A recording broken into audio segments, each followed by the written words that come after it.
All right. We are live with episode 11 now of Sagas Sass. Like, I can't believe we've been doing this.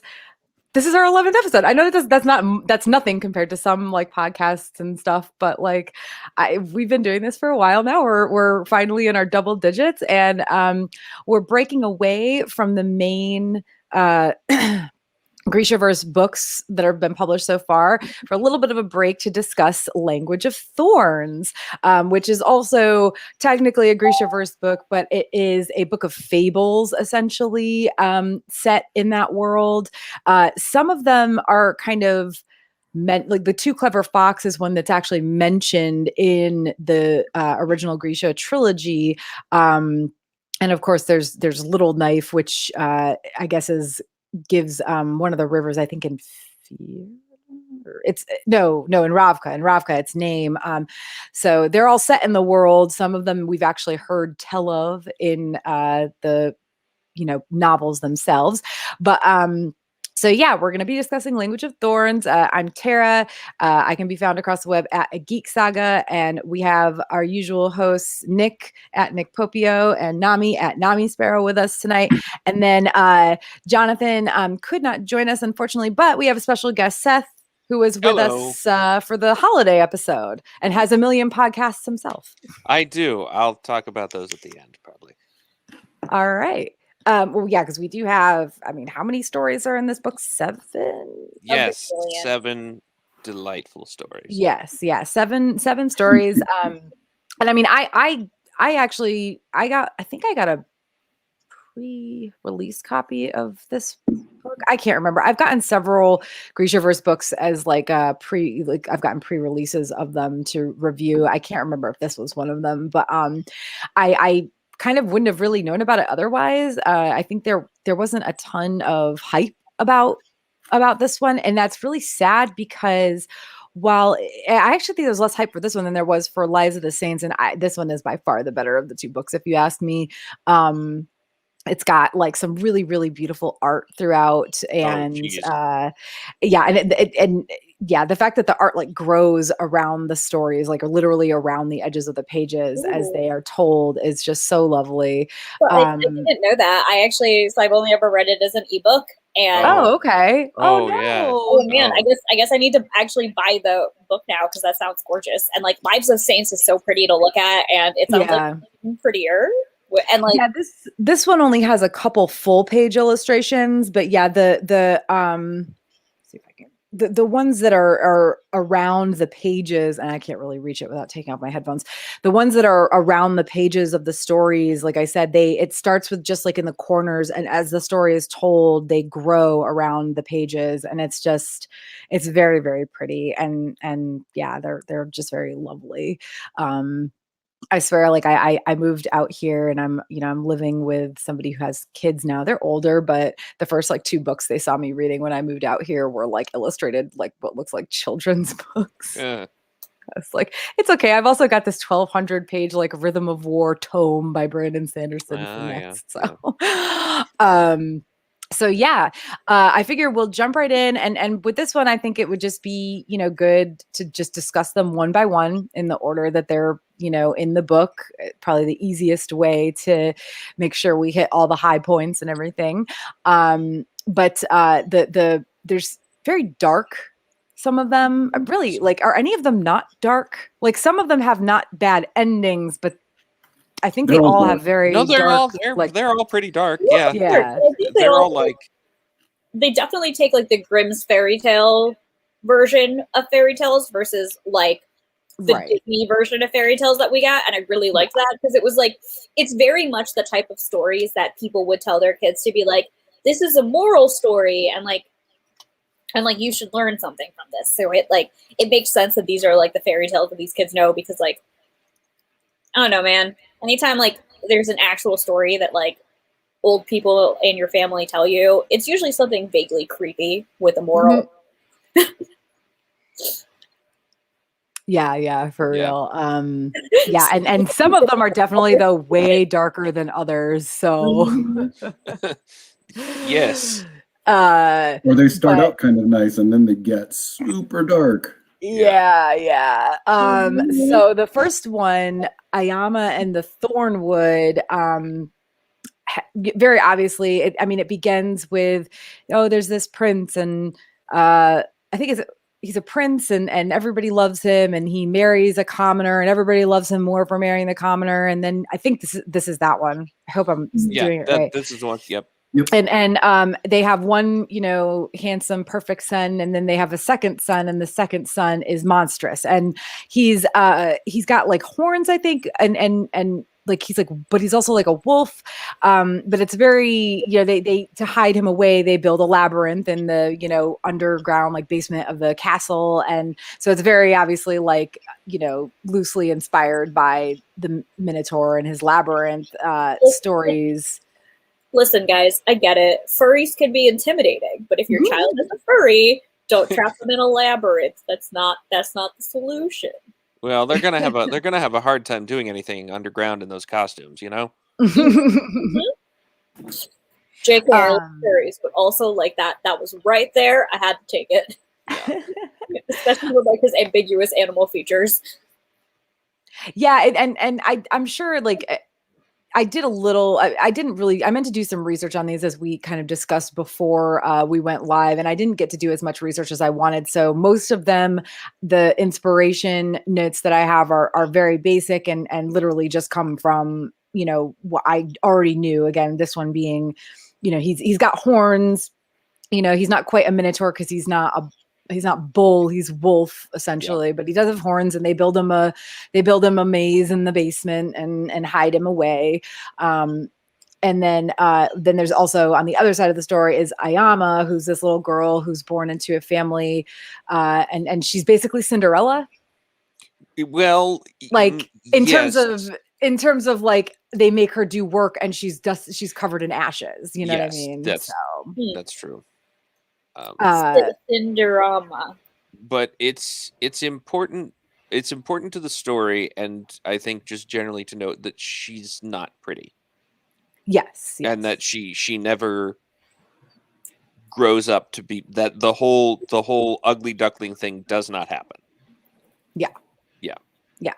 I mean, and like again, like some of these stories are very clearly like have a super solid basis in a story that we know, and this one is one that definitely doesn't, because it's just like it's all over the place. It's got the Minotaur in the labyrinth. We've got Cinderella, but only really because she's made to work in the house and do all the housework, do all the farm work, and she's covered in ashes all the time.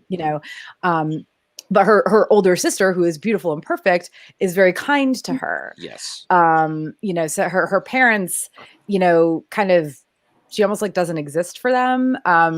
But then, there's also her grandmother, who maybe isn't, it seems like she's not being nice to her, but in the end, she turns out to be basically her, I don't want to call her a fairy godmother. It's not really that. It's just it's a wise old woman. You know what I mean? Like trope.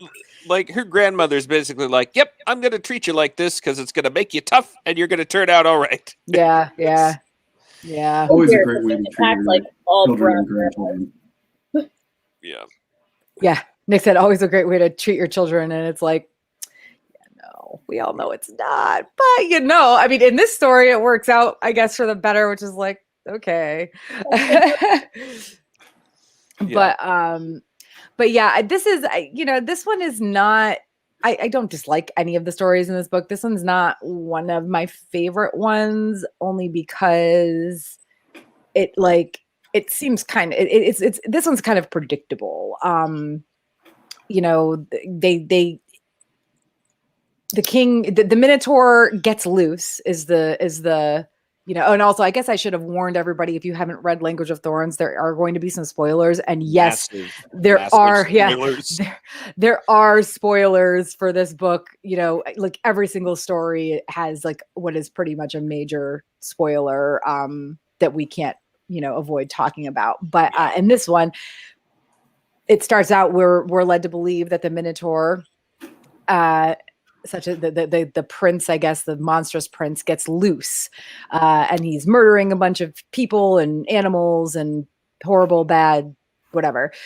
He's destroying crops. Yes, Yeah. destroying crops, and you know, they can't find anybody. They send, you know, soldiers to go take care of him, and he kills all the soldiers, and then they can't find anybody else to go. And Ayama's family pushes her to go because, like, you know, hey, like, you go do this, and like then your sister, your beautiful older sister, whose name I can't remember right now, will get everything she wants. You know what I mean? We'll get money for her, and then later they send her. You know, she ends up going several times, and each time the king promises her, you know, more and more things. You know, but it's all meant, you know, from her parents' perspective, to be for her sister, not for Ayama herself. So in a way, she is very self-sacrificing. She does care about her sister, and she goes and faces, you know, this monster in his Thornwood alone. 3 times. Yeah, It's like we're hitting that. I don't want to gush, but No, do it, gush. Leigh Bardugo did these so well. She did. That they actually seem like if you just read them without context, they would read like folktales. They'd be a little bit darker and a little bit weirder than what you usually imagine. But if you don't know, the Victorians got into our folk and fairy tales and screwed them up big time. So, you know, everybody talks about how dark they were. Like originally, that's how these read. But every motif she throws in, like, so, well, it's a folktale. So it's the younger daughter. It's the one that everybody dismisses. It's the one the self-sacrificing one, the one that that nobody notices. She's the one to go out and do this, and she has to go to the wood 3 times. And what's delightful about this, it is not her purity of spirit that causes the monster to treat her well. It's something else which I'll hold on to for a little bit right now. But anyway, I love this book.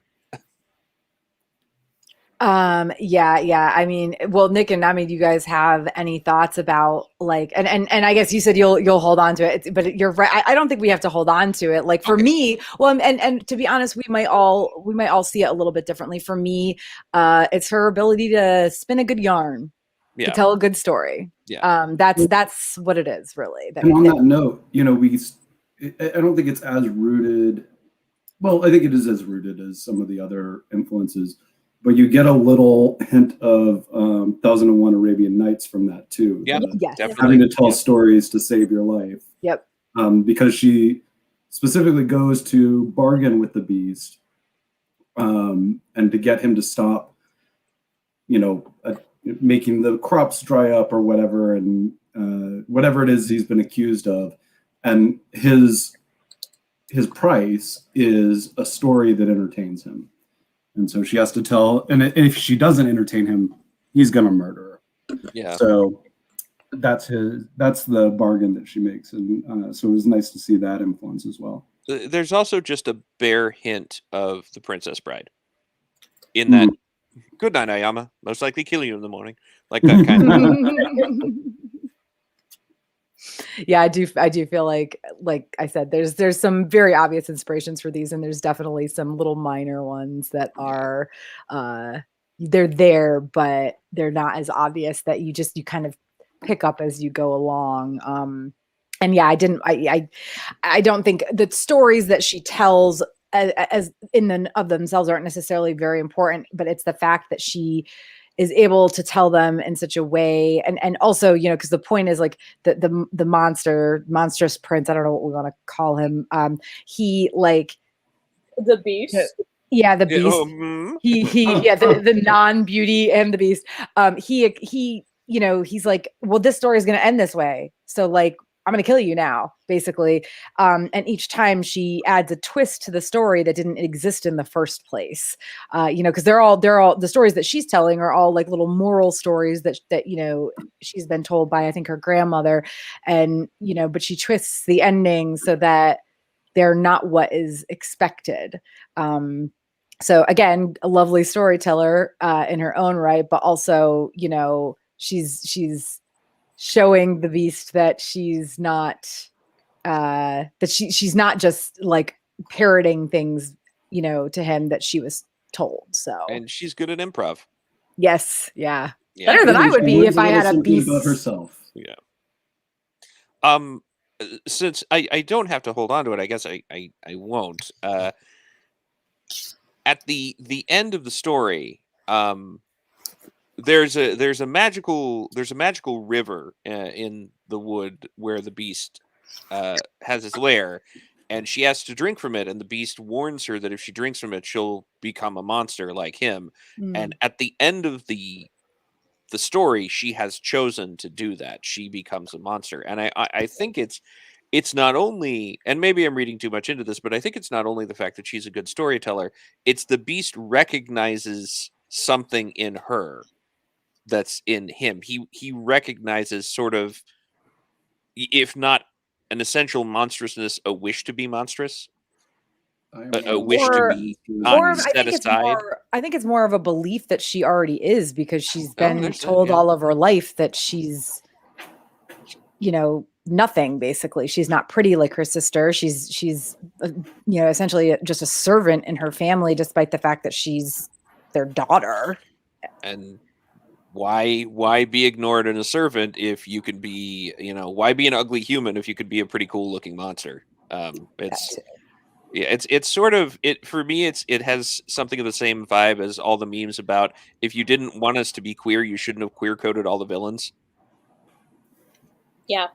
Yep. Yep. Shigo. Very brutal. Well, and actually there's a quote that fits that, point pretty well. It's some people are born with a piece of night inside, and that hollow place can never be filled, not with all the good food or sunshine in the world. The emptiness cannot be banished, and so some days we wake with the feeling of the wind blowing through, and we must simply endure it.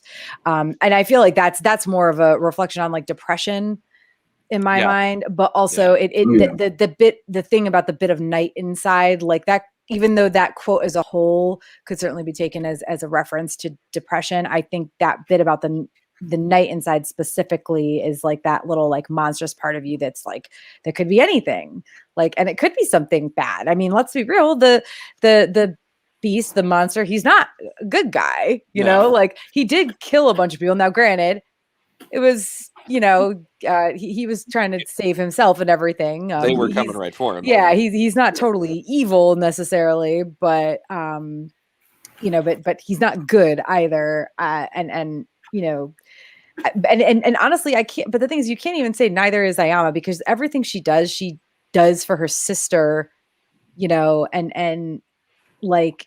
She gets to the end, and I don't want to spend too much time talking about every one of these because there's so many of them. Yeah. So she gets to the end, and she, she's supposed to kill the beast. Obviously, she doesn't, and instead, she goes back to court and calls out the king because it's become clear to her. I can't remember if the beast like straight up told her, or if it just became clear from the things he was saying that the king let him out. Oh, like, he says at the end of the book that he's like, with the exception of killing the soldiers who were trying to kill him, every disaster that this little kingdom has undergone has been down to the king. Right. Well, I mean, and there's hints throughout where it's like, well, if people are starving, if their crops are destroyed, why isn't the king giving them food? Yeah. Right. From his stores. So yeah, there's definitely hints throughout that there's something deeper there than just this monster, ravaging the countryside. But so in the end, the king is the bad guy. He let the beast out on purpose, and they go back and confront him, and and I think that, how did you guys feel about the way it ended? Because her sister, whose name I still can't remember, and I literally got out this book to see if I could like find it real quick, and it's mentioned so few times. But I'm looking. But anyway, her name is mentioned so few times because she's obviously not like the main character. But like in the end, like I believe Kima, she marries the prince. and they leave the throne, and Ayama and the Beast rule the kingdom, and rule it well. Yeah, actually. Well, the Beast, if anything, is presented as definitely being ruthless, which is or can be a good quality in a king. You know, in need, yes. well, Yeah, I'm just saying that there were certain people who were not ruthless, who were, say, put in positions of power, and it didn't end well for them. I'm sorry, that was a little something caught in my throat. Yeah, I mean, something got a little stark there. Yeah, it got a little stark for a minute. I mean, it specifically says that they were loved by their people and feared by their enemies. So, I like it. It's a good little. I wasn't expecting a successful crew at the end of the story, but I got one. I was like, nice. Well, yeah, of course we weren't expecting a coup. We were all, I mean, at the very least, Kima's going to marry the prince and they're going to rule. But I like that this was like I said, this is one of the more positive stories because like the bad guy gets his due. And, yes, Ayama is monstrous now, but that was her choice. Yeah. And phrase. I wouldn't say this is one of the positive stories. I would say this is the positive story. Like, yeah. Done. Well, there's one other one that has a decent ending. I think it's actually The Two Clever Fox, which is the next one. But yeah, so yeah, it's a not bad ending. This one's a good ending. Yeah. So yeah, I almost feel like maybe this story should have like been the last one in this book because they just get I feel like they get just progressively longer and darker as it goes on. Although there's one that is, I think, technically the darkest, but that's kind of smack in the middle. But anyway, so I'm pretty sure we agree on that one, Tara. Yeah. So any last thoughts about Ayama and the Thornwood? This is actually my favorite. I believe it made me cry both times that I read it. So Aww. Yeah. None of these made me cry necessarily, but this next one upset me in a lot of ways. It's The Two Clever Fox, which there's a lot of references to in the original Grisha trilogy because Alina keeps referring to Nikolai as the Two Clever Fox because she thinks when she first meets him as Stormhunt that he looks like the Two Clever Fox. His eyes, are very wise, I think, and there's something rakish about his face and whatnot. He's a sneaky redhead. That's yeah. Are. So this one, the basic inspiration is sneaky ways. What Nami? You gingers and your sneaky ways. So this one, the very basic inspiration for it is it's a trickster story, and also a story featuring, again, this very obviously by the title, a too clever creature who pays a price for his arrogance, which I think that's kind of, it's going to happen. You know what I mean? But for me, I certainly didn't expect it to be what it was. So the fox, he's a trickster. He goes around, he tricks a bear into letting, or he gets caught by a bear at one point, and he convinces the fleas living on the bear to attack the bear, and the bear lets him go, and then the fleas can come live on him for a year, etc. So he goes through, he's always stealing things from local farmers and whatnot, which also felt a little bit like Fox and the Hound to me. But have you read when he was Fantastic Mr. Fox? Oh, sorry, what, Nami? A little bit Robin Hood as well, like the version of Robin Hood when he is literally a fox. Yeah. And what were you gonna say, Sass? The Fantastic Mr. Fox by Roald Dahl. Yep. I read it a very long time ago. I remember very little of it, but I read it. I think the twist in this one was one of the most effective ones, honestly. This is the one where, with the exception of one other, I really did not see it coming. Yeah. And basically, you find out that the hunter that's been taking the pelts of all of these really smart creatures isn't the main scary dude human character. It's his sister. Woo! Who's been, every time she's on the page, she's portrayed as being in abject fear of her brother, miserable and just dying to get away from him. So she's a very good sociopathic actor, is what I would say. Oh, Tara, since you have the book out, do you want to show a couple of pages of how the art progresses in this story? Yeah. So, I mean, for those of you listening to this as a podcast, I apologize, but if you have never seen the art in this book, you definitely need to take a look. So in Ayama and the Thornwood, it starts with a castle, and it grows, and it starts with a castle and then a beast in the other corner with the thorns growing out of it. And out of the castle grows a maze. And then in the end, it's just, I mean, it's just like a complete, like the maze and the thorns meet together at the tops and bottoms of the pages. And then in Too Clever Fox, it begins with just like the fox and his buddies just chilling there, and it grows, and then the bear comes in, and then like it, and the bear, and then like it goes to like the fur coat of the person who's killing animals, and it grows throughout until like all the creatures of the forest are kind of included.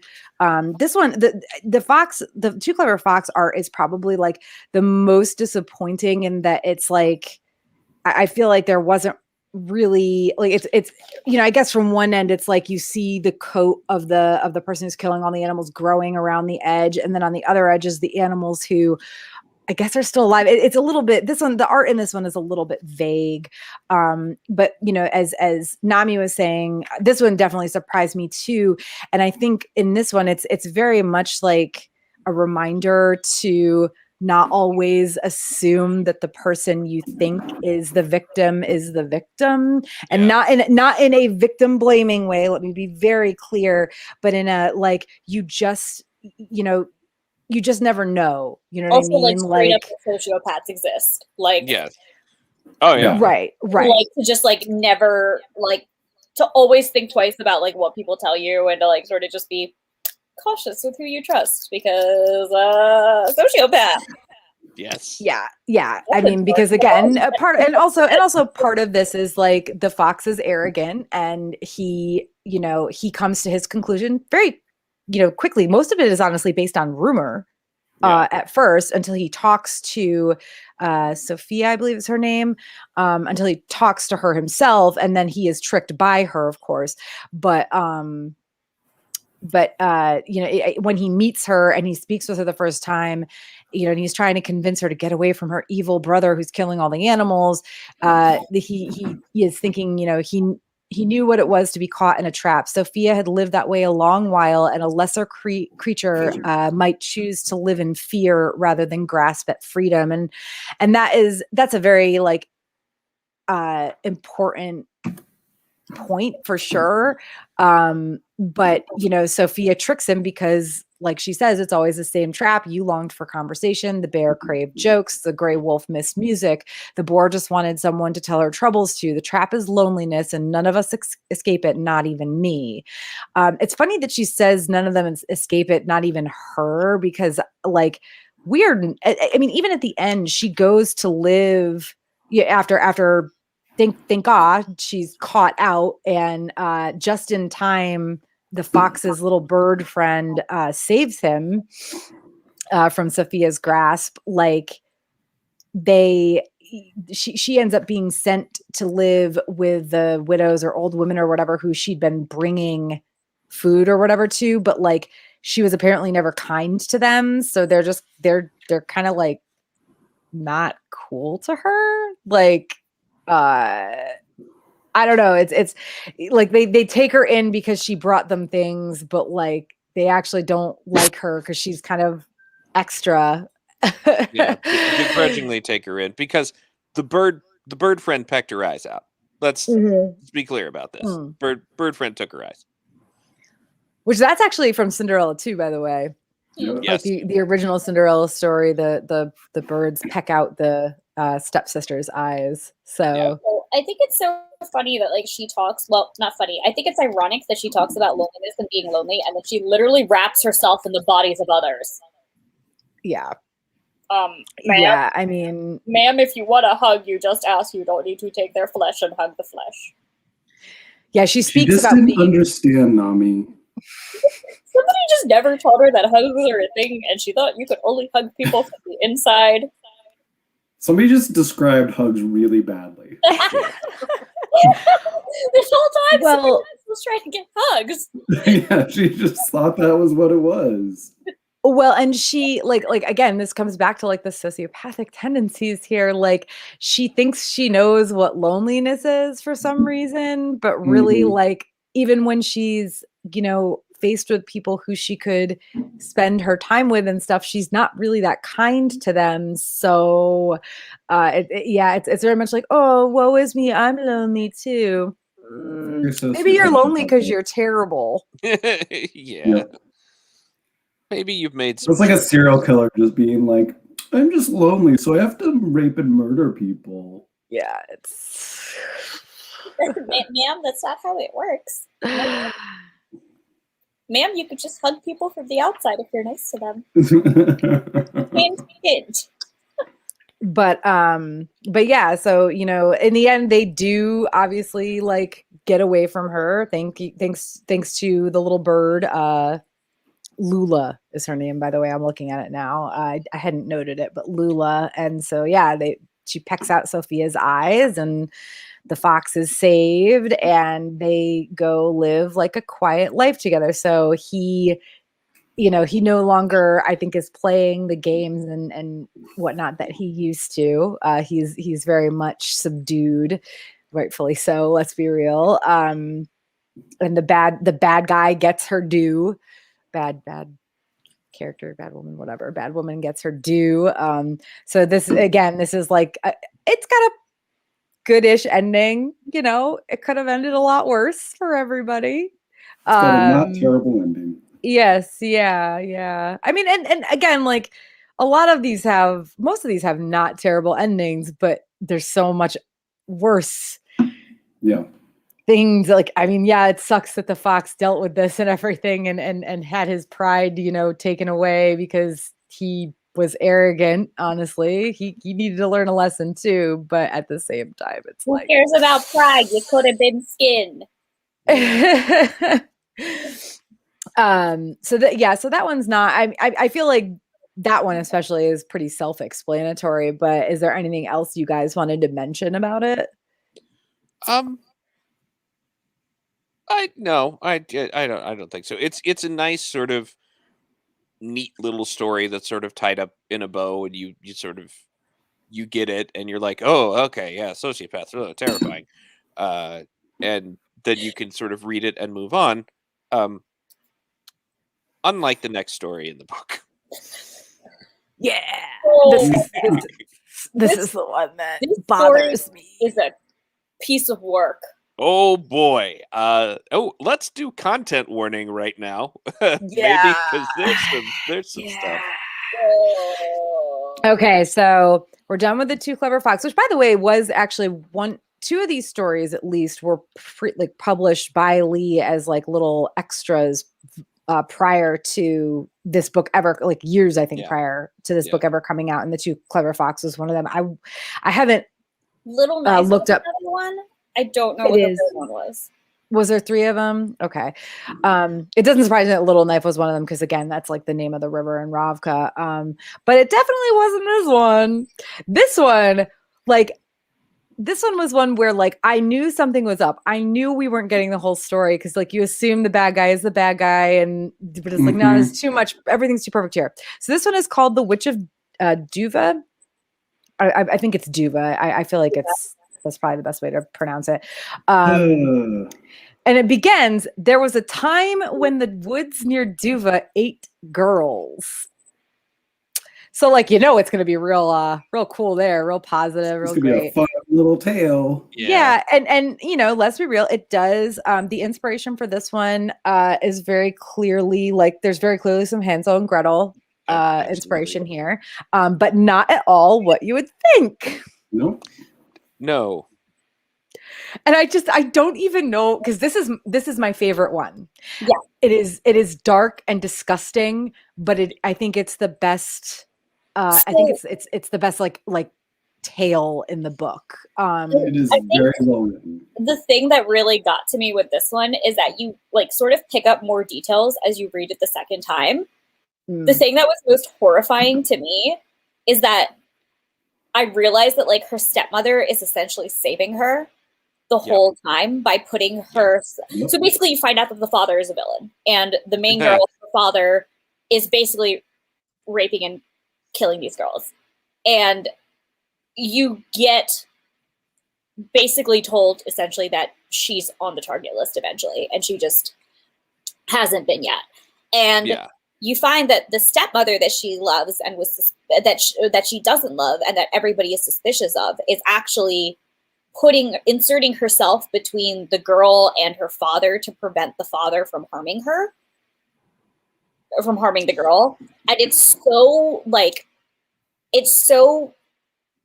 poetically heartbreaking in a way that is one of those things that like, just like as a woman, it like hit me really hard, because it was like, even when women are trying to protect each other, like sometimes the one who is really trying to help can still be seen as evil from like the perspective of men and society. And it was just really like in there. But I think the thing that like really got me is there's the one scene where like the father is like knocking on her door in the middle of the night, and her mom and like the stepmom literally distracts her father, and they literally like get dirty like in front of her door. And I just, oh my God, like that stepmom was the MVP. Yeah. Yep. Yeah. And that's the thing though, like I said, like the flipping of like the evil stepmom versus it's the evil birth father and the good stepmom, and the mom that's like desperately trying to protect the adopted daughter who has nobody else. And like I love that flip-flop in the dichotomy, because like, let's be fair, logically the good stepmom trying to protect the daughter from a terrible father is like probably more accurate to real life than the evil stepmother. Well, and it's especially weird like when you finally get to the end, and I mean there's so much to unpack here. Like, but at the beginning, when the mother dies, you know, it's like she's described as being more ghost than woman, and you think it's like just like a wasting illness, maybe like cancer or something. But then, like they mentioned that the only things she would like eat were cakes made by Karina, the woman who becomes the stepmother, and then of course Karina marries her father. So it's very well woven that like, oh, poor, like the mother died of like a wasting illness, like, you know, a cancer or something. But then it's like, wait a minute, why was she only, and it specifically says craving the cakes made by Karina. And then literally at the funeral, Karina is like, you know, just starting to like wiggle. I think it's a funeral, but it's at the funeral very soon after Karina's like already set her cap for the dad. Yeah. So then it's like, oh, come on, you know, but it, again, like reading it the second time, I was like, how did I just not know immediately it was the dad that was the bad guy? But the first time, it's like you can still tell that there's something not right. You know what I mean? Like Karina, like everything is just too like, oh my God, she's too bad. Like she's too evil. Like, you know, coming like in the whole time, it's pointing at her so obviously that you feel like it can't be her, but like, duh. Wow, that was great insight. A+ insight. Good job. Yeah, just really good mouth words there. Yes. A+ mouth words. So good. Well, the other thing that I really like is that it sets it up for most of the story that there's some supernatural threat, right? Because it's specifically that Karina is actually some kind of supernatural creature that has taken the form of a beautiful woman to like do all these horrible things. And then, you know, she meets the witch, and at first she's worried that the witch is going to do something to her. But no, it's just this horrible man who is a normal human man who is absolutely fucking disgusting and horrible. And I also appreciate that in a like grim fairy tale type story method, where normally there's the supernatural thing, especially if we think about it as having some origins with Hansel and Gretel.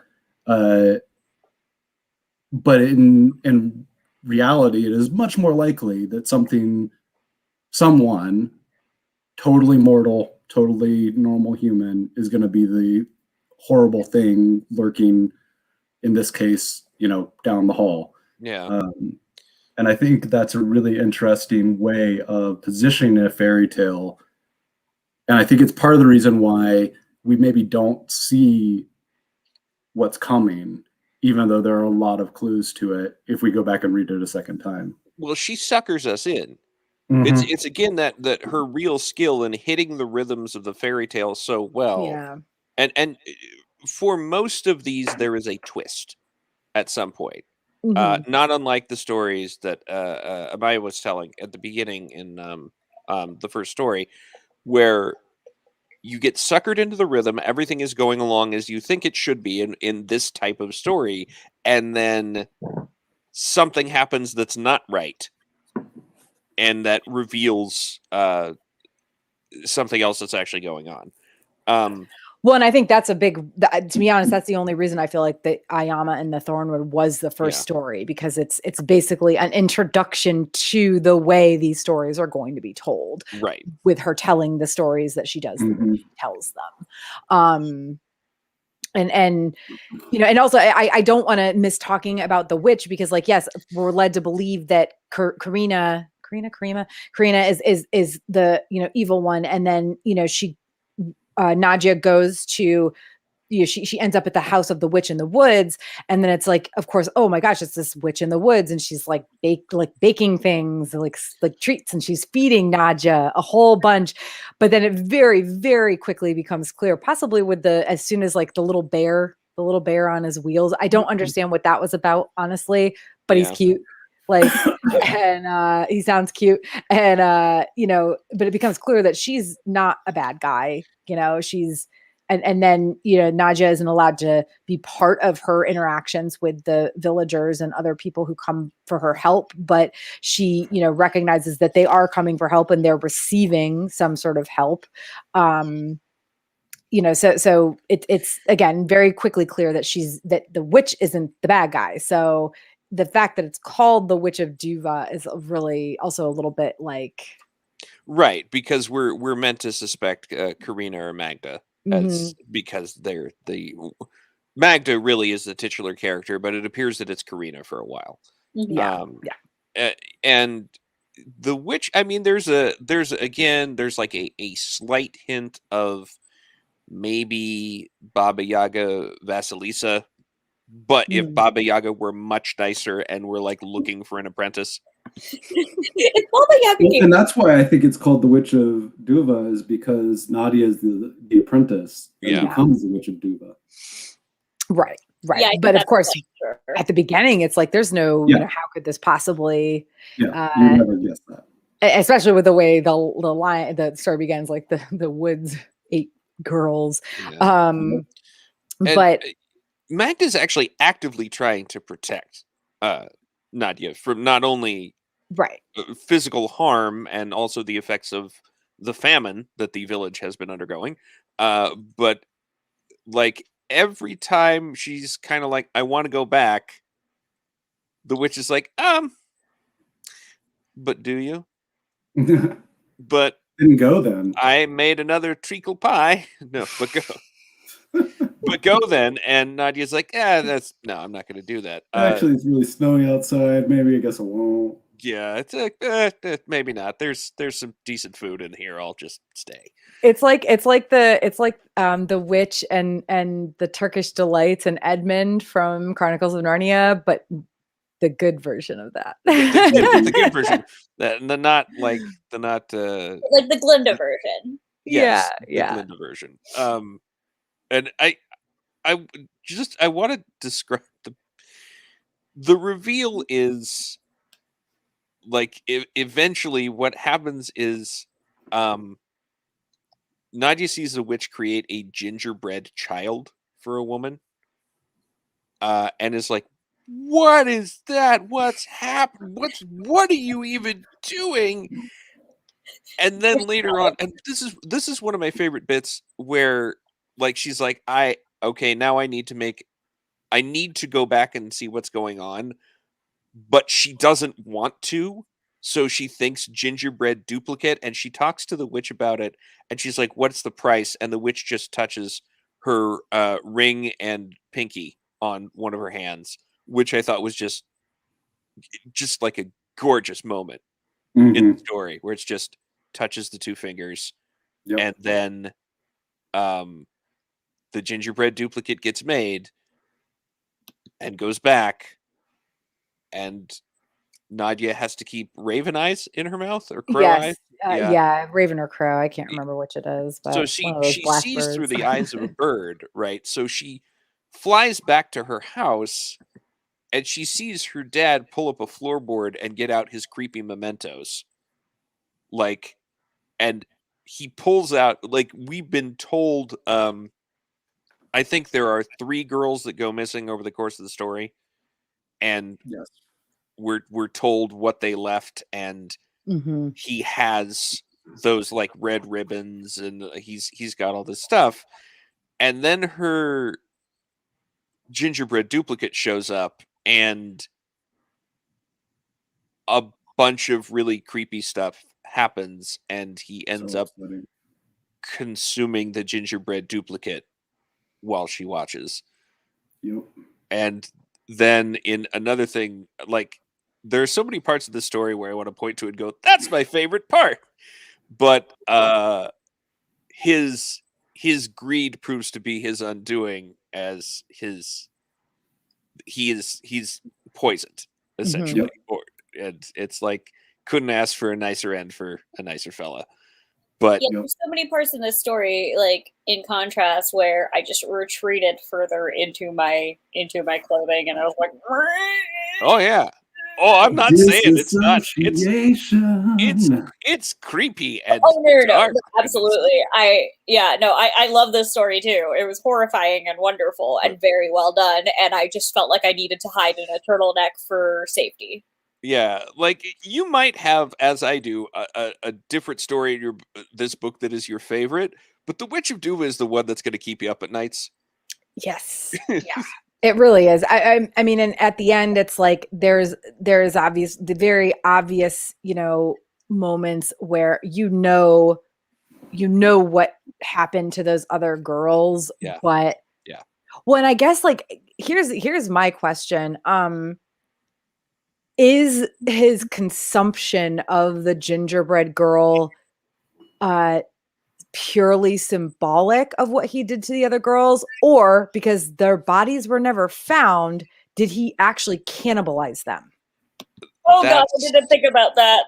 That was that's been my question. Like, and it's like, if I could ask Leigh one question about this book, that would be it. Like, I have to come down on the side of, I think it's both. Yeah. Well, and I, like, obviously there was other things before the consumption, the physical consumption. Yeah. Okay. Yeah. So when I say symbolic, like, pick the closest thing you're thinking of right now, and we'll just go with that, and we won't say anything about it. Sorry, guys. The dogs don't like it. The dogs are like, no, man, we not about this. Yeah.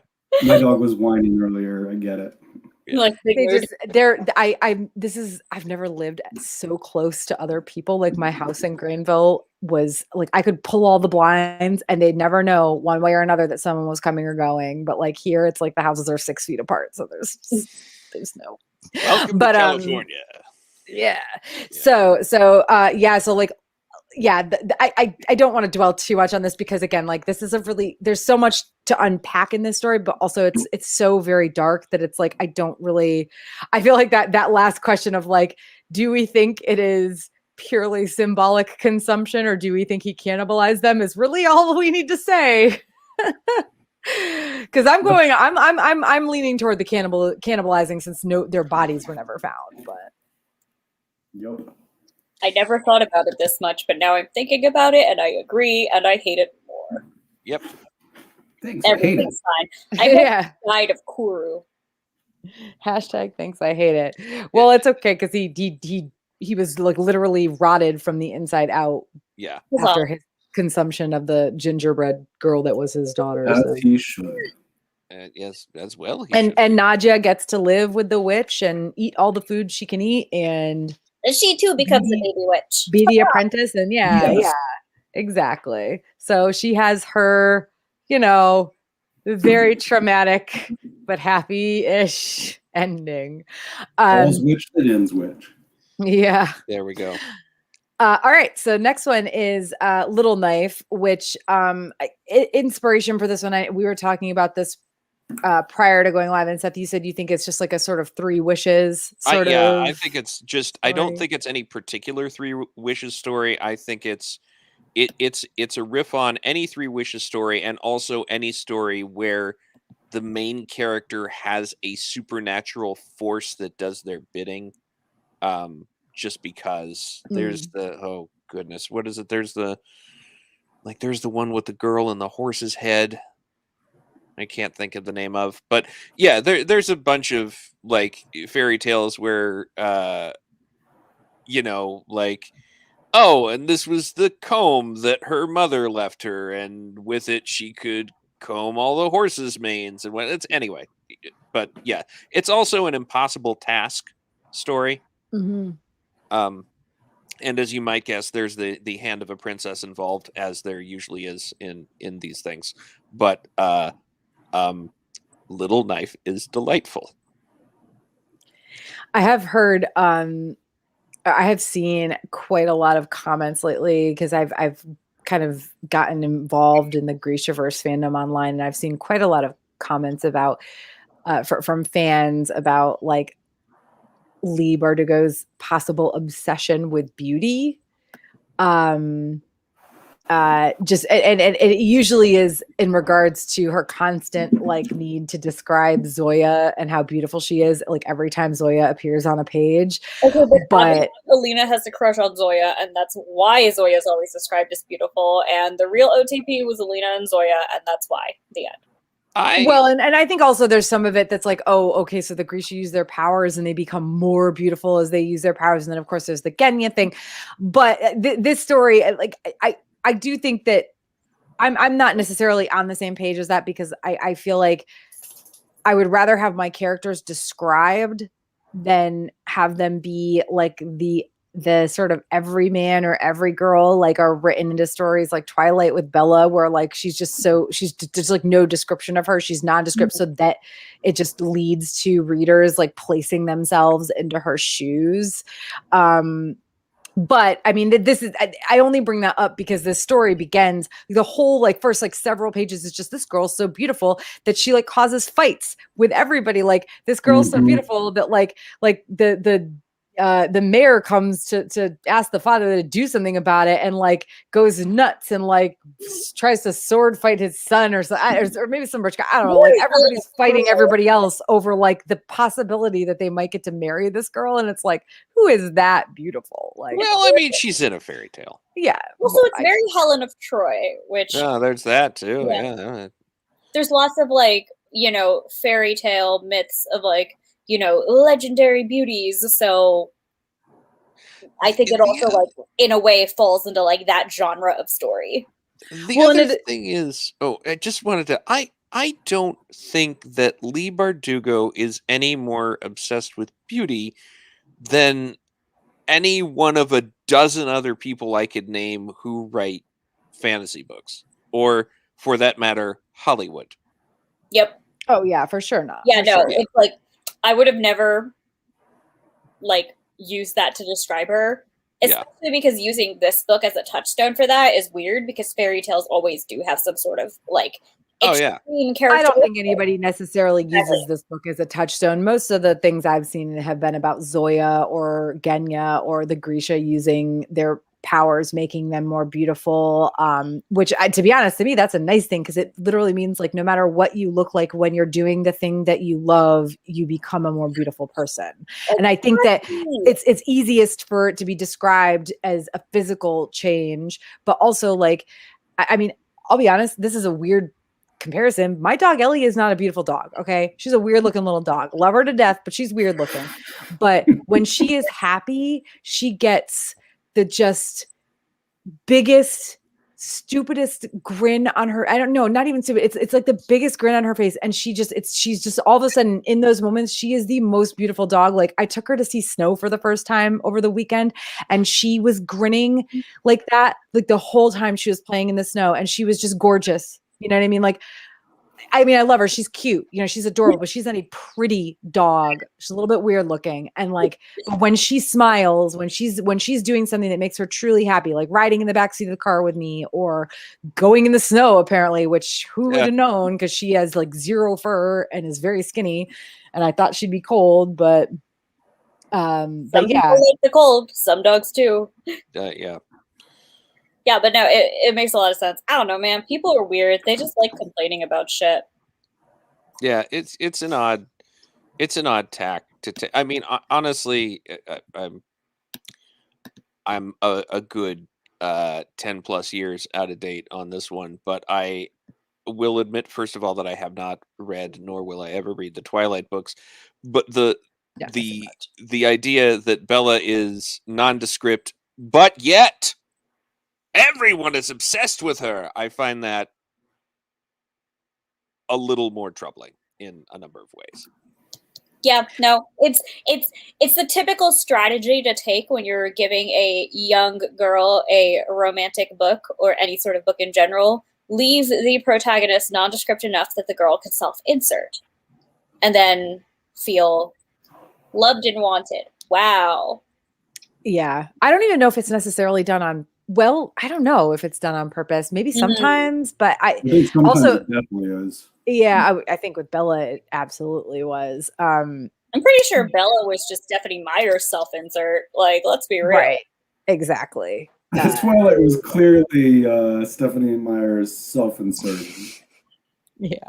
If I ever write anything and I ever self-insert, it's going to be as a minor character and it's going to be as a middle-aged, overweight, balding guy.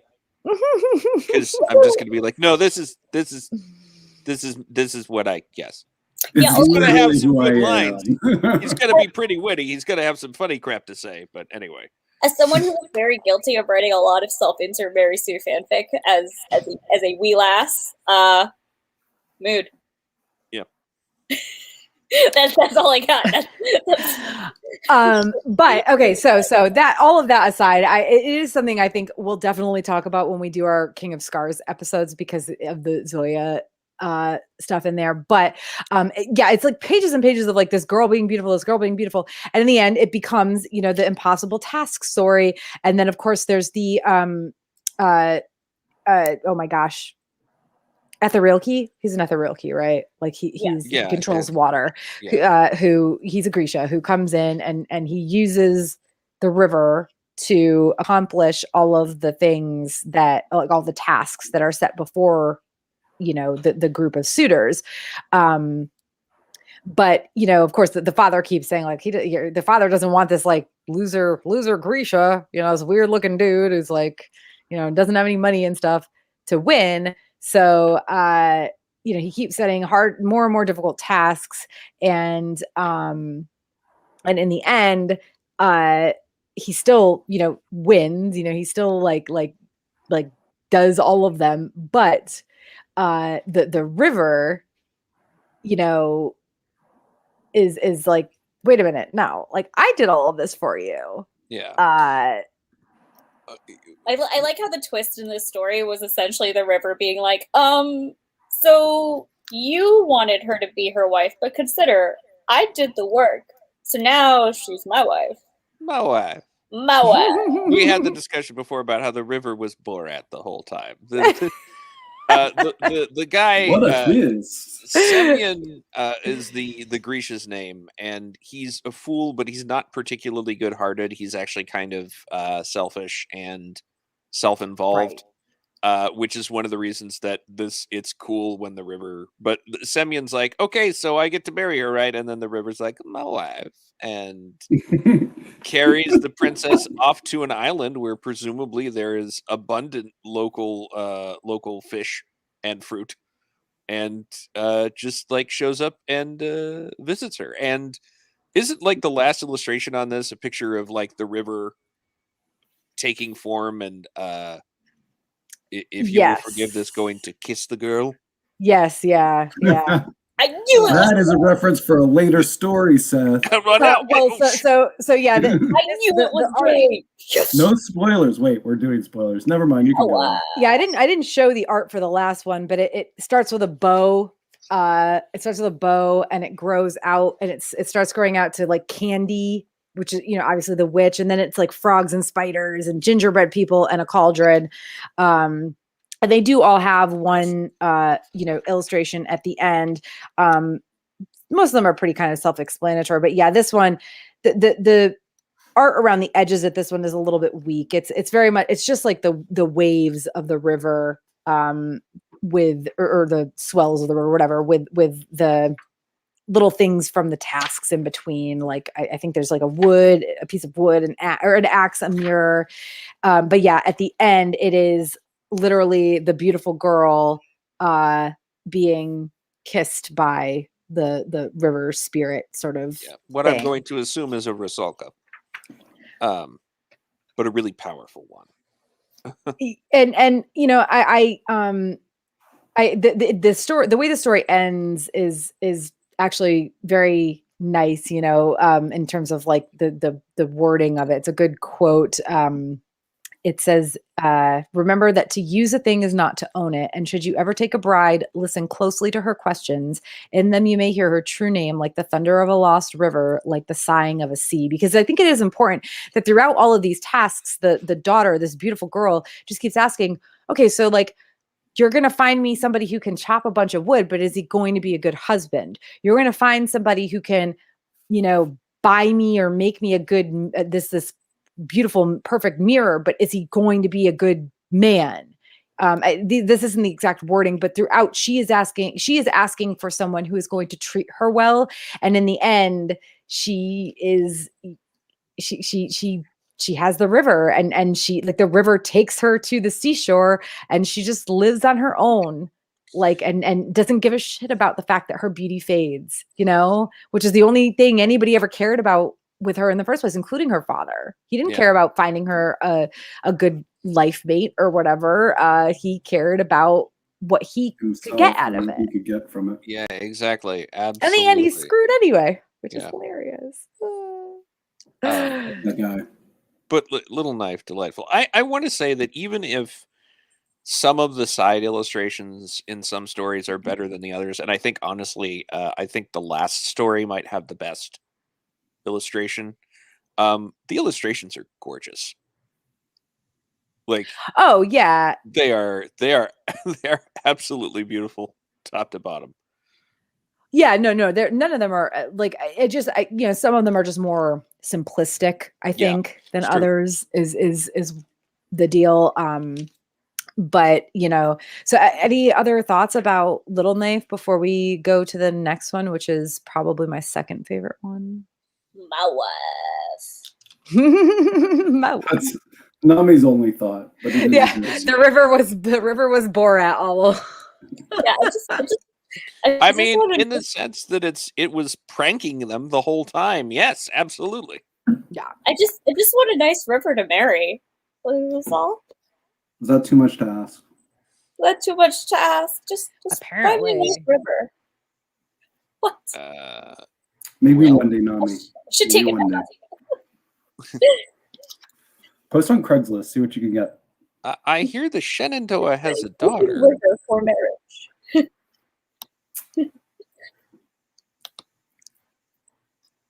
So, sorry, guys. my bad. I'm being asked what I want for dinner. So next we have the Soldier Prince, which is, like I said, this is my second favorite one. It is the Nutcracker. Really, like this is probably the one where there are definitely other elements to the story, but it is very much the Nutcracker is like the meat and potatoes of the actual tale. So my dogs are whining in the background.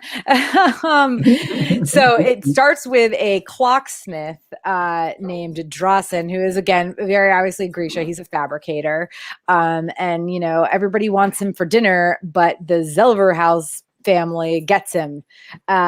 So he so he is going to dinner at their house on a regular basis, and I'm trying to like, sorry, I'm being asked for things in the background. This is very distracting. All right. Someone take over for just a second, please. I'm so sorry. I'm so sorry.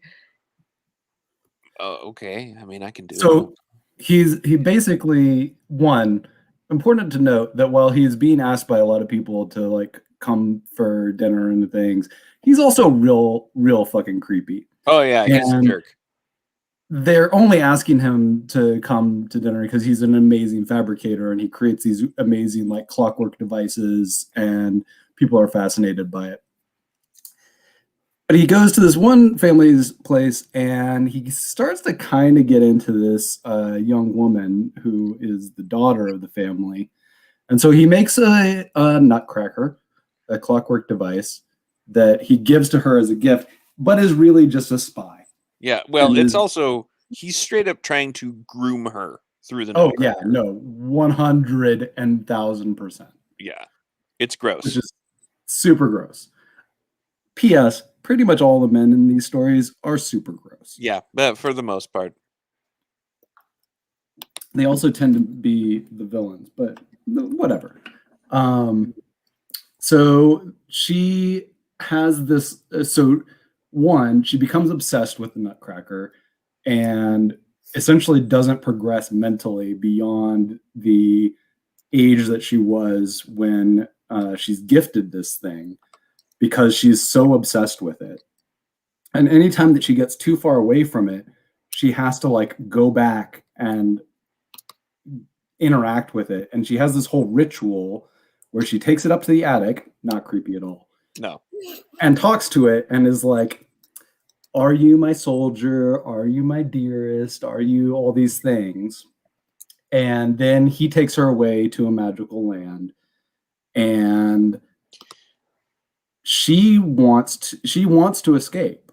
Well, I mean, to be fair, like if I had a doll that's like, hey, every night you go to sleep and you get complete immersive VR fantasy adventures, I'd be like, yeah, I don't want to leave this doll behind either. Yeah, I mean, I'd be pretty attached, honestly. Yeah. Valid. That's legit. But of course, what she doesn't realize is that what's his name? Drosen. It's Droesen. Yeah.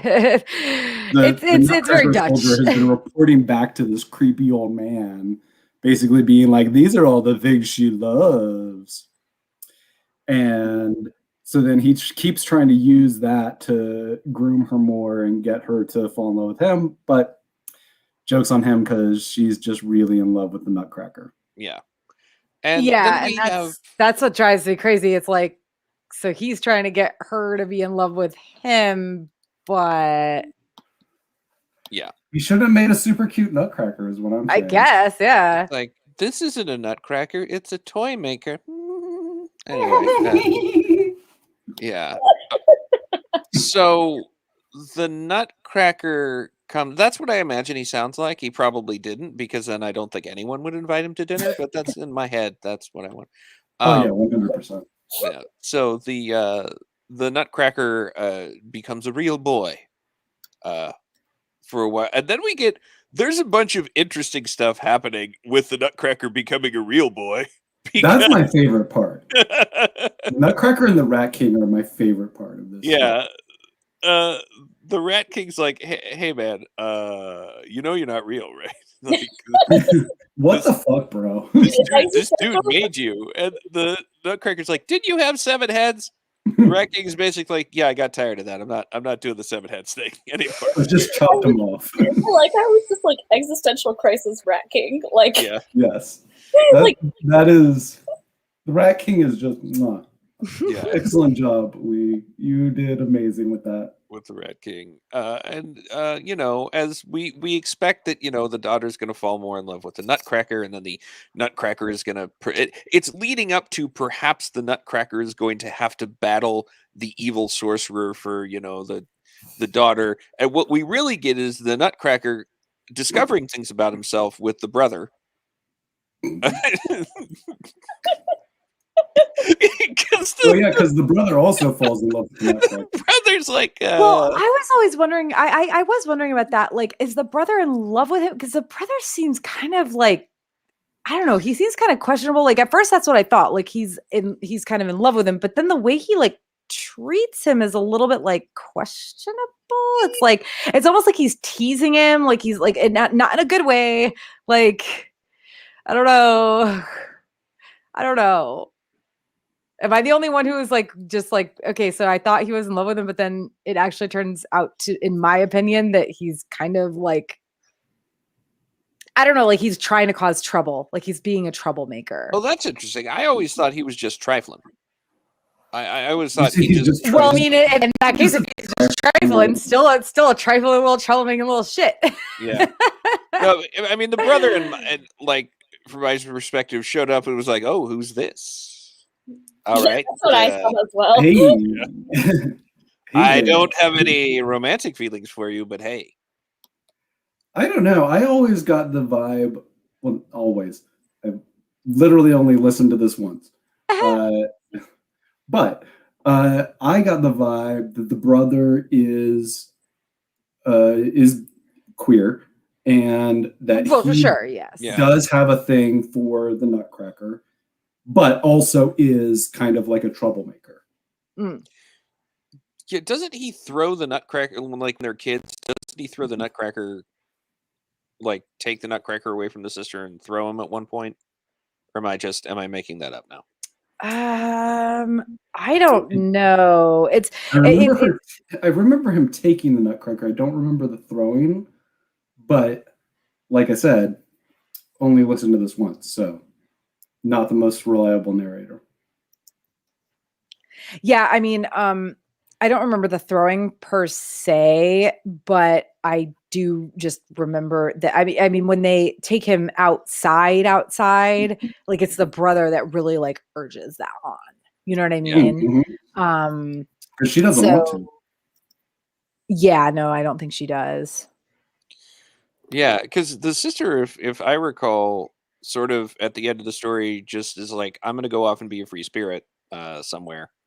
Yep. And the brother's like, well, that's great. I'm gonna go off and do soldiery things, and the Nutcracker does too after he performs a sort of a Twilight Zone-esque taking Drossen's place. Yes. Yeah, there's like if you've ever seen that old Twilight Zone where the ventriloquist becomes the mummy, the dummy, and the dummy becomes the ventriloquist, that's what happens. I've seen very little Twilight Zone, but I think I have seen that one. Yeah, and then there's that weird bit at the end where the mom like sees the Drossen Nutcracker and goes through the same ritual that her daughter did, indicating perhaps that she wants out of her stultifying middle class life. Right. Well, and that's hard. Like that's in there. Yeah. That's like my biggest thing. It's like, okay, so we get through the whole story and again, like so much Nutcracker stuff and like you know, the idea I think I identify a lot with this story because of the idea of like feeling like somebody loved you, but really they just loved the person that they wanted you to be and the things they wanted you to give them, which is very much how Clara is with the Nutcracker. So I think that's a big part of my identification with this. Oh, really? Sorry, I'm trying to let my dogs out of this room. Oh my God, this night has been just a mess, apparently, for me. Dogs barking, people asking me what I want to eat in the middle of a webcast. I'm going to have to edit this. Unacceptable. So I have to actually edit this now. Thank you, people. Well, I mean, dogs. it's okay. We started talking soon after. Yeah. No. It's just cutting out those bits where I'm complaining about, oh my God, this person's asking me to. But anyway, so and then also the dogs just then distracting me. But you know, so yeah, for me, it's very much that identification with the, you know, the idea that someone loves you, but like what they really love is like who they want you to be, what they want you to be, and what they want you to do for them or give to them, which is the entirety of Clara's quote unquote relationship with the Nutcracker. But, you know, thankfully in the end, he gets away from that. You know what I mean? He gets to go live his life. I mean, and this is the one where there was like a moment where I was like, oh God, no, is he gonna like retreat back into just being a Nutcracker? That's actually like really sad. Yeah. You know, that he's gotten this taste of freedom and he's not gonna get that freedom. You know, and thankfully he does or whatever. And Clara sort of becomes like she becomes like a recluse or something, doesn't she? Like, hang on. I actually have a wiki page up. Let me quick go take a look. But yeah, I mean, the end of it though, like when Drossen, however you pronounce his name, tries to, he basically tries to relegate the Nutcracker back to being just a Nutcracker. And in the end, the Nutcracker's like, "Lol's not me, you." And he gets turned into kind of one of his own creations. It's like a little bit triumphant knowing that this creeper was trying to like groom this little girl and stuff. But the very ending of the story creeps me out so much. Like, and I get the idea of it being like the mom kind of wanting out of her like boring upper class life or whatever, but like it just weirded me out so much when she starts like speaking to the Drossen doll the same way Clara spoke to the Nutcracker. Like, are you my love? Like, oh, I don't know. It just, are you my darling? Also, then is she going to bring Drossen back? Is that what's going to happen now? That there's going to be a mom-shaped Nutcracker in there? What's going on? Only if the Rat King is like sub-Drossen. Let me tell you how it is. So the Nutcracker never would have been able to break free if it weren't for the Rat King being like, right. Hey, buddy. Yeah. Which is so fun because like that's a very good twist on, I think, if I'm remembering correctly, because to be wrong, to be honest, sorry, I'm so tired. To be honest, it's been a long time since I have seen or read the Nutcracker. But the Rat King's always the bad guy in that, right? Like I'm not okay. Absolutely. Like he never okay. So that's a good little twist on the Rat King in the end that I like. Oh yeah, I loved that aspect. Like I said, the one, I like the way that Leigh takes some of these inspirations and twists them. Yeah. Yes. And gives us something completely unexpected. But because, particularly with the Nutcracker, this is one of the ones where I felt like it was the closest to the original material. Yeah. And to take something like the Rat King and make it so not what it is in the original story. So cool. And to give it like his whole thing is, I wanted free will. And so my desires of, doing something more than this masquerade is what broke me free. And then helping guide the Nutcracker out. Great. Fantastic. Amazing. Well done, Leigh. Yeah. Also, I am, now that I've like literally read like 2 sentences from the last couple of pages of this story, Clara goes on to be like a writer. Oh, she that's goes right. on, she writes about all of her. So she doesn't just waste away or anything. She doesn't get what she wants from the Nutcracker, but she goes on to become an independent person, an independent woman who like runs her own, like she's a writer and she publishes like these fantastical stories. And her brother goes on to be like a sailor and explorer. And his parents are always like, come take over the family business. And he's like, nah, screw off. Footnote about Clara, she becomes well known for her YA fiction, essentially. Yeah. But also her erotica. Yes. Oh yeah. Not kidding. That's the good selling. Well, I don't even know if it's YA fiction. I think she becomes rich and popular because of children's stories, but she has like a pen name under has a which sideline. yeah. Yeah. You know what? So this She's is got Anne actually Rice type stories. like this story definitely has its like sad points, like with that whole Clara and the Nutcracker thing, and the whole idea again of somebody wanting you to be it's got its sad points, but and also I'm still convinced that Frederick is a little bit of a creeper. Like he's like just a little bit of he's just toying with people and I don't like it.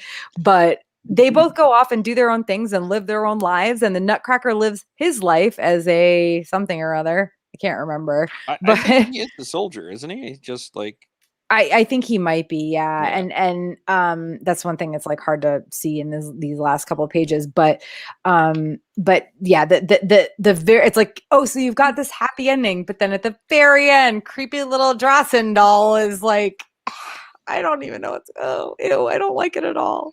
The art on this one is actually probably my favorite though.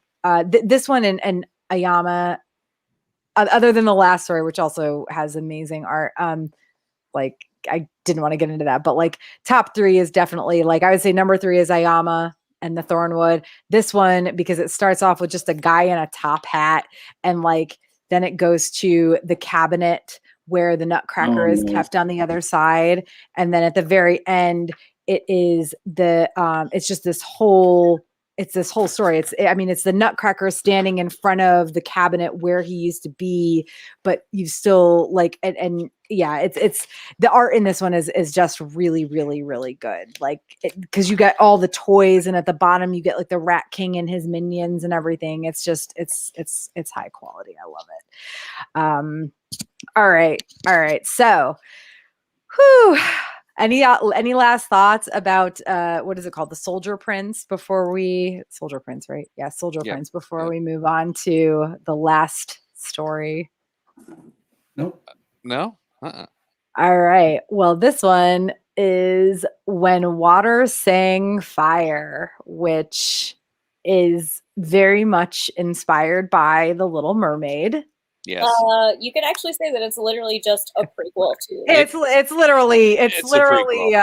It's a prequel. It is the Wicked of Little Mermaid. It is the Wicked of Little Mermaid. It really is. Yes. And to be honest, I feel like this could have been fleshed out into an entire novel.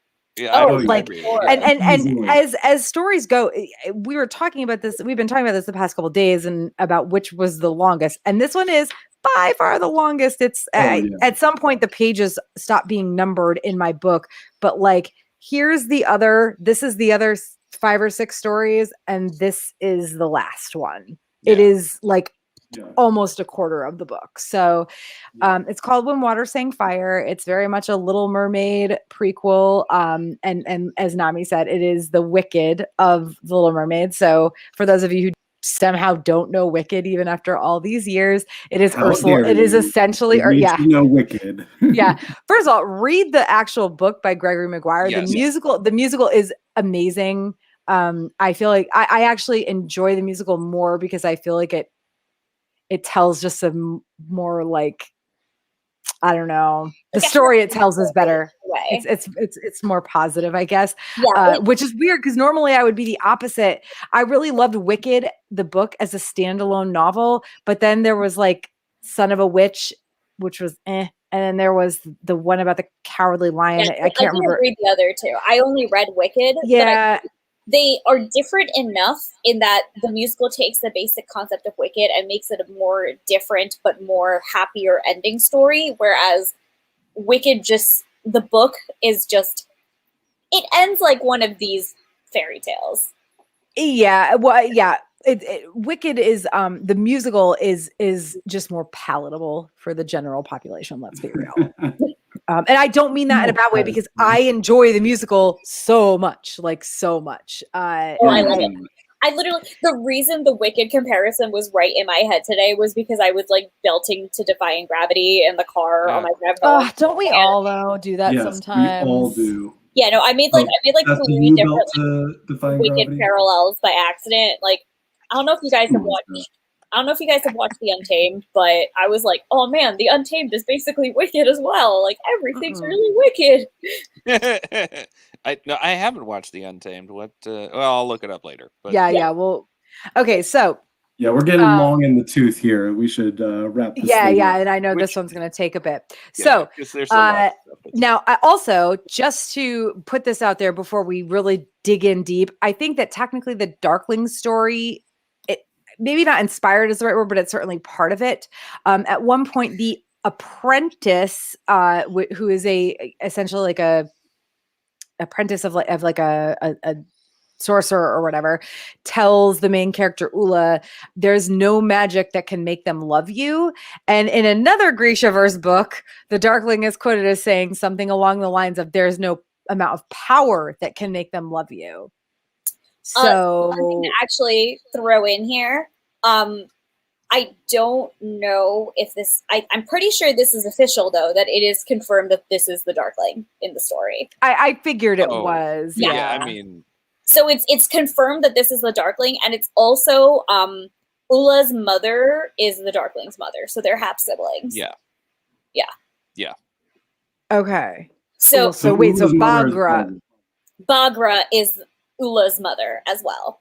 Yeah. Okay. Yeah. So that is, you know, I wasn't sure if it was confirmed. confirmed, but it was like that one line. It was like, I mean, clearly this is him, right? Yeah. Oh yeah. No, it's totally him. Like, that's definitely him, and like his whole like insights about like, oh, like I know all these secrets of power and the nature of people. Yeah. It's if I can have a brief digression, I keep it brief. I got the Language of Thorns by entering a contest where they're like, we will give away free copies of this book, because Leigh Bardugo was not on my radar, and then I read it and I fell in love with it, and then I read the first trilogy and I was very surprised because they're nothing alike. But no, having come back to, and in my opinion, the Language of Thorns is better than the first trilogy. But Yep. Well, yeah, because it's later on in her writing career. She's a better writer. Yeah, I would say, by the way, yes, if you want to read Leigh Bardugo things, read Six of Crows. I didn't know. I have. Yeah, I'm good. And also, I think like this just, Seth, because this is the first one you've been on, first webcast you've been on where we actually talked about the Grishaverse, because the last one was just a random Christmas one. Our little thing is hashtag we love growth in this house. Yeah, yes, definitely. So this is very much like it's very much like Leigh Bardugo's growth as a writer after that first trilogy. It's been pretty insane. Yeah.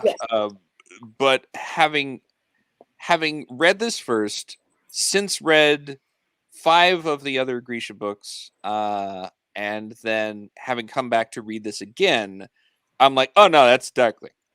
That's who that is right there. That's that guy. That is that guy, indeed. But so one of the like confirmed things is that Ula is the Darkling's half sister. Okay. And like part of her and so like part of her extraordinary abilities is like presumed because she is some sort of Grisha as well. So it's sort of like implied that she has, you know, the mermaid magic and then the human Grisha magic as well. Right. She's got she's double magic, which is why she can do what she does. Yeah. So those she poor is unfortunate souls. Also, like straight up, if I had time in my life, I was going to dress up as Ula for this, but like, oh, have you guys seen the video where Titus Burgess sings "Poor Unfortunate Souls"? Oh God, yes. No. If you go watch it, go watch it. Anyway, what a king, right? Yeah, he's or great. queen, however he would like to be described.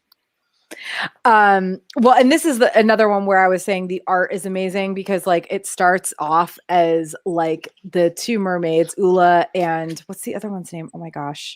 I'm Signy. No, she's Ariel's mother. Oh, you said Ariel's mom. Yeah, Ariel's mother.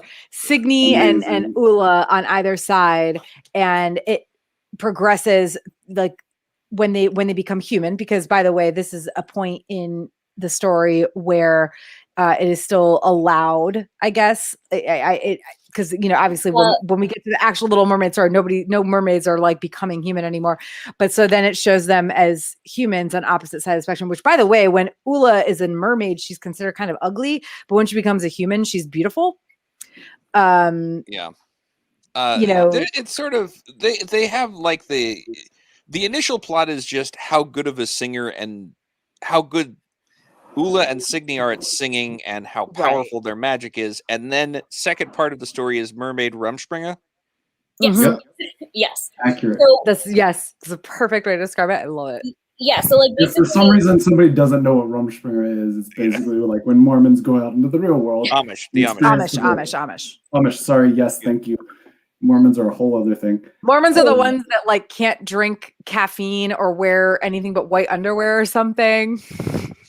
That's a whole podcast. We should not get into this breakdown. I made the mistake of bringing that up. I apologize. It's the Amish. The Amish go out into the like technological world and experience that for a little bit and then come back. Yeah, and it's one of those things that like only royalty is allowed to do this, and Ula and Signy are like chosen because they sing the prettiest songs and have the best song magic, and are BFFs with the prince. And are BFFs with the prince. Important. And the prince essentially decides to take them with him because he thinks that he'll be able to like use their magic to bring back something cool from the human which will then make him king. Yes. Yeah, because the king is giving up his throne to one of his sons, and usually it would go to the eldest son, but if they bring back a better gift, a younger son can then jump the line. Mm-hmm. Yeah. And I think I think this story truly starts off the most deceptively nice. And I think the first time you really get like the creepiness in it is when you get like the process of the mermaids like becoming human. Cause like it's violent and disgusting because they literally take out special knives and cut their tails in half. And like Tara's making this whole face right now and it's like disgusted and horrified. And I feel that on a visceral level because to me, the scariest thing is the idea of any sort of leg injury. So this was as a runner, me too.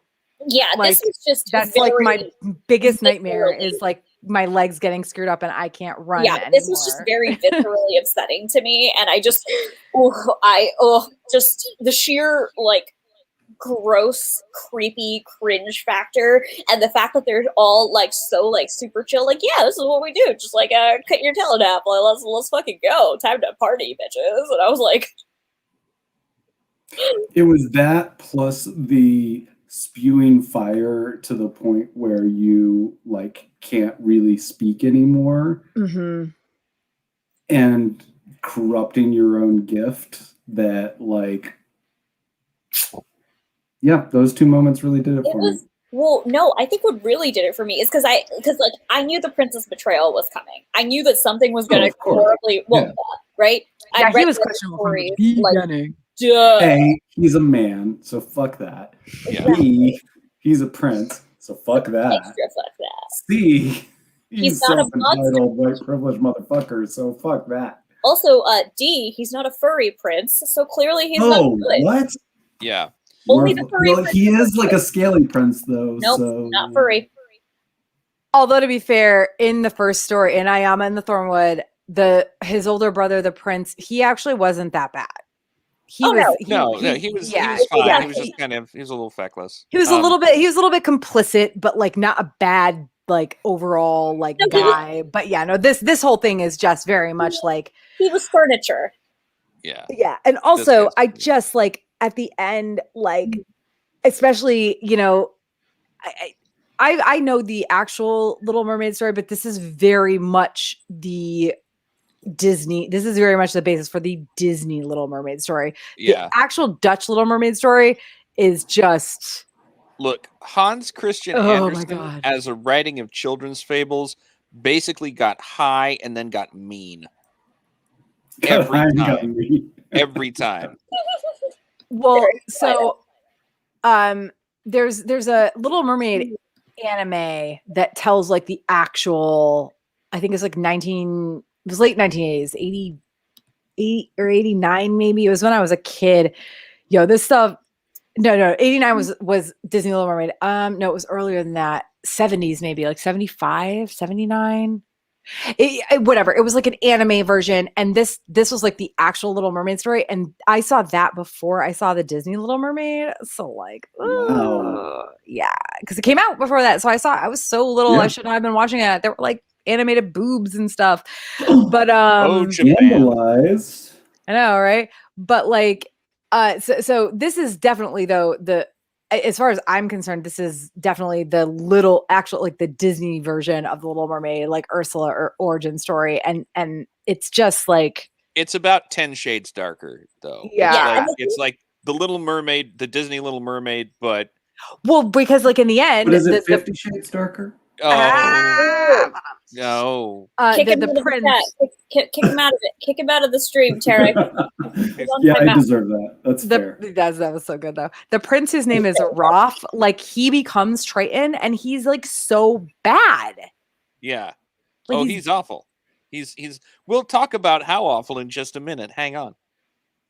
It's one of those things that like it really goes to show that you don't really know the backgrounds of any characters in a given story, and depending on how you rewrite the story around it, it can completely recolor the ways of those characters. And even if the character were written as a truly good character, by giving yourself a different background story, even that truly good character can become a bad character, like a bad person. And it's wild to think about it, because if I went from reading this into watching The Little Mermaid, I would have been like, Triton, that bastard, poor unfortunate souls. Yeah, let's go. Let's fuck them up.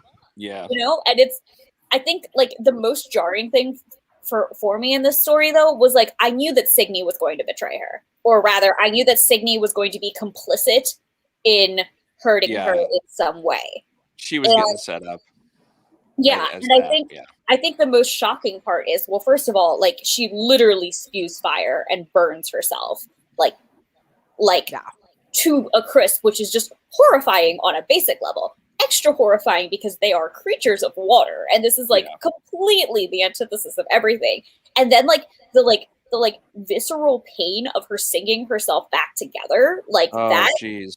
I wasn't expecting that ending. Or rather, I need to say, for this story, I was a bit spoiled, as in I am part of the Discord community that like adores Ula, because Ula is dabomb.com.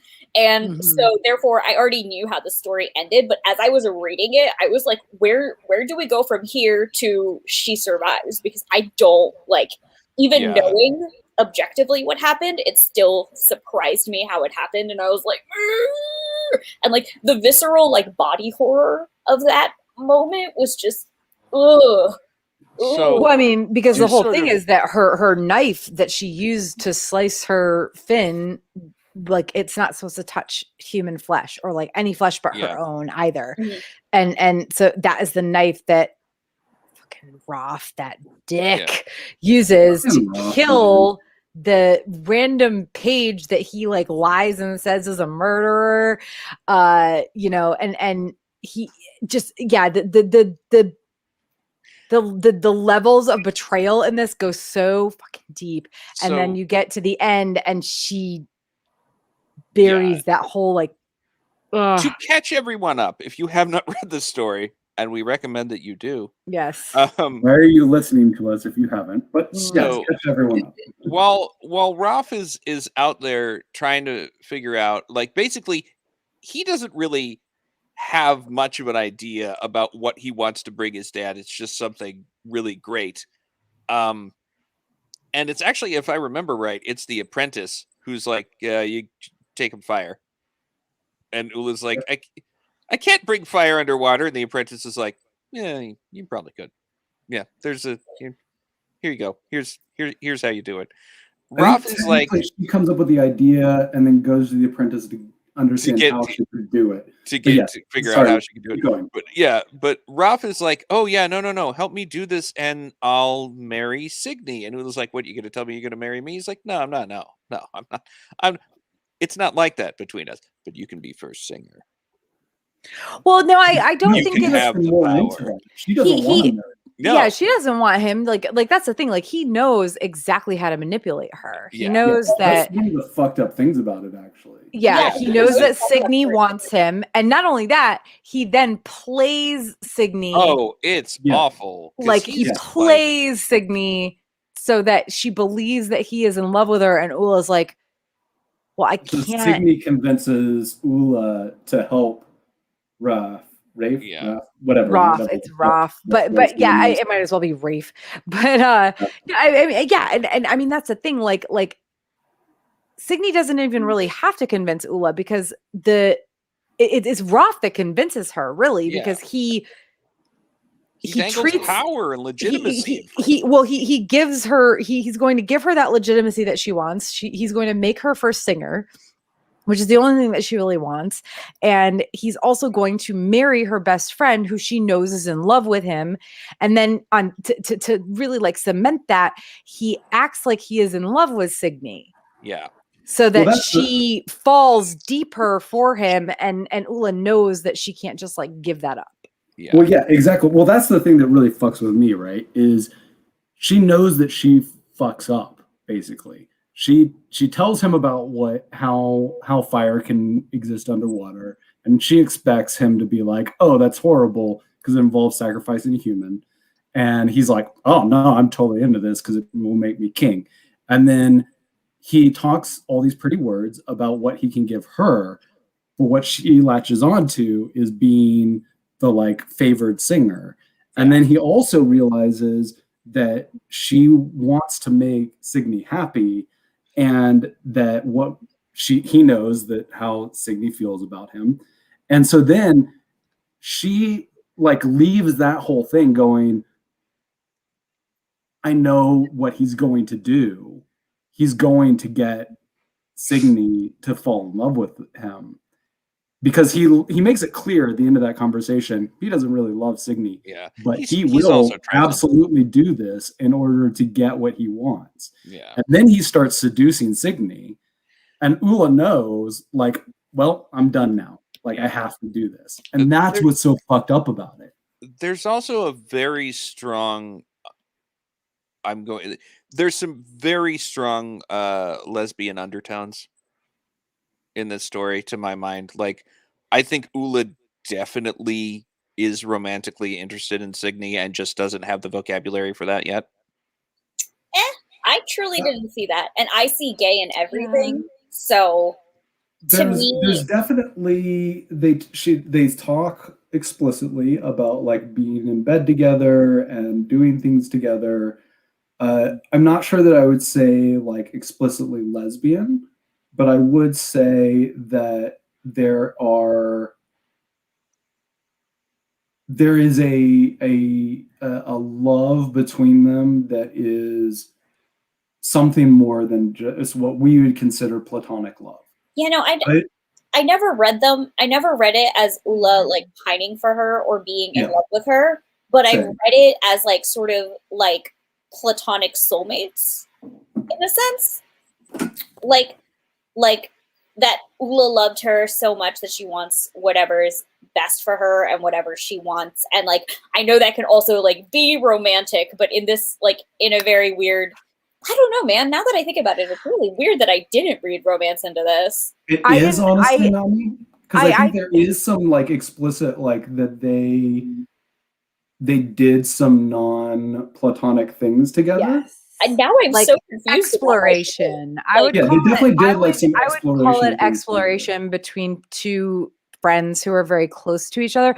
But I never felt that Ula was like jealous of Signy's love for Roth necessarily. Like it was like she was totally fine with and I'm like that's the thing, like Ula might not I don't think Ula is straight necessarily because I actually, to be honest, I would say she's asexual. Yeah. Like I think why I didn't read romance into it because I read Ula as very ace, but obviously that's a bit of a fallacy. So she might also be like Demi, where she feels romantic feelings towards this person that she cares about, but has no like sexual attraction or sexual like need. I think like the thing that the trap that I sort of fell into here is that just because somebody is ace doesn't mean they're aromantic. And I think I read Ula as both ace and aromantic. And I think that was just, a me specific thing versus what it actually was. No, I mean, I never really thought that there was like some sort of like, oh, that like Ula is like in love with her or vice versa. Like I said, I think there might have been some like exploration things. Yeah, probably like the way they talk about being in bed together and stuff. It doesn't really always seem completely platonic. I think my reasoning was I saw zero pining. Yeah, right. Exactly. All right. So this is another question we need to ask Leigh. It's like, was the dad a cannibal? And yeah, and also, what's the dad a cannibal? And is Ula ace? Like I definitely I'm just curious. Like I see it, like logically I see it, but to me there was like zero pining, and to be a lesbian and not pine makes no logical sense in my brain. Like it's the brand. I'm sorry. Absolutely. Like you like girls, you're gonna pine hopelessly and then never speak to her for years about it, and then I don't know, you'll be like immortal vampires and your long lost love letter will end up in to be honest, I'm just really hoping that I've not been wrong in my like assumption that Ula was asexual, because like I really like that, like I like that. I don't know. I like that. Yeah, exactly. Like, I mean, hey, listen, like she's a badass sea octopus now. She clearly don't need no man, or woman. She just got her eels. Well, the Flotsam and Jetsam, right?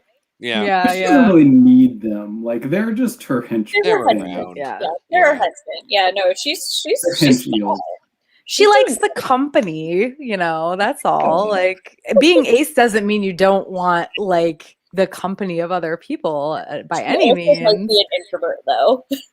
Let me be very clear. I am not asexual. I just know many people who identify that way, and just having, talked to them and learned what what their like needs and desires, for lack of a better word, are. Like I actually really hope that Ula is actually ace, because I feel like that just, like, again, the representation and good representation too, because let's be real, like throughout all of this, like Ula is actually like, even when the kid gets murdered, she like thought they were like hurting somebody who's going to die, like who's going to hang anyway. And then after she realizes that wasn't the case, she feels terrible. Like the worst thing she does is like use her anger to get her fins back, for lack of a better word. And she like buries or floods the town, the city, whatever that they'd been like living in or for those few months. But I mean, I don't know, man. Like the very end of this story is literally like Signy marries Roth. They have 6 children, all girls, and the youngest one has the flame red hair of her mother, I'm sorry, bright ember hair is the way it's described, and like she knows that they're going to be cursed. And I think the sad thing is we don't really like. We never. I don't know if we hear about Signy dying. Like Roth stays loyal to her. Like it turns out, like I think that's sort of like maybe Leigh Bardugo's way of like, God, I got to make this guy seem like a little bit less awful, because like anybody also knowing who her audience is. Like she has to know that 90% of her audience knows the Disney Little Mermaid like the back of their hand. So, Roth stays loyal to Signy. Maybe he really did love her and whatever. And I don't know, like they don't do the Rumspringa anymore. Well, because one of the things that Ula did, in addition to singing her legs back, well, not back into fins exactly, but singing herself back into an aquatic form, was she sang the city down. Legs. Well, she sings the city down, but she doesn't. Oh my God. She sings the city down, but I hope to God she didn't destroy the poor people.